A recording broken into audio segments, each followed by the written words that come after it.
Eric Adams is only doing this to stay out of jail. He's not doing this work because he actually wants to help the New York City public. And when we think about what is at stake right now, New Yorkers are concerned about cost of living, about what happens around immigration, what's happening around crime and safety.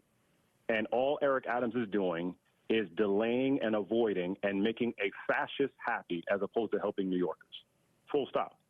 And we have to be incredibly concerned when we think about what's at stake right now. You have come on January 20th, 2025. One of the many reasons why we're running is at the end of the day, you have a Donald Trump presidency where he's saying he's going to deport en masse immigrants. And it's not just going to be individuals on their own. It's going to be families that are impacted as well. I am running because we have a focus and a vision that's called Tomorrow Begins Today, where we have to make sure that all the attacks that are coming out of D.C. are actually creating opportunities for our communities. Eric Adams is only concerned about one person. That's Eric Adams.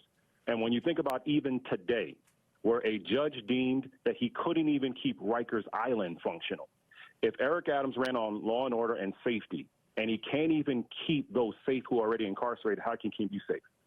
All he cares about is staying out of jail. What I care about is making sure you have a job. Let me ask you a couple of other questions, because these are some of the salient questions I think that people are thinking about right now. The incoming administration has said they want to delist and defund charitable organizations that they've decided are terrorist supporting because they're pro-Palestinian. And they've essentially said they would target schools like Columbia University where there were protests, deport students who protest, use the military against protesters. What would be your tack toward protesters on university campuses? Well, first, we have to make it very clear that everyone has an opportunity to speak their voice and speak their mind. And just because someone speaks their mind does not mean that you're demeaning either side. It is very clear that you can say, and you should say as a mayor, that what happened on October 7th to the Jewish people and the people of Israel is reprehensible. But it's also reprehensible what's happening to the Palestinians. And at the end of the day, you have to be a mayor that is willing to speak up on behalf of the people. And say, I will allow you to have your voice out here. Eric Adams made it very clear that he would listen to donors and his entities at the NYPD to actually stop you from having a voice. However, when it comes to what we need to do, we need to make sure that students and young people in all of our communities actually have a voice in the process. And so within this vision, and all of our vision at blakefornyc.com is making it very clear. Number one, how do we think about universal child care as well as addressing cost of living? Because you shouldn't be able to go to school and then wonder if I'm going to pay my bills afterwards.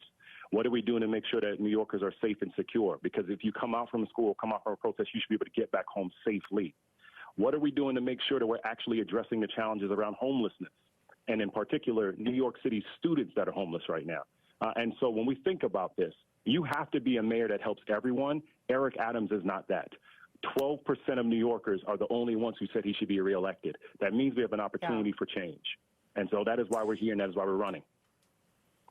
New York City mayoral candidate Michael Blake, good luck in your campaign, and thank you so much for being here. Sorry about the Wi-Fi issues. I appreciate your being here tonight.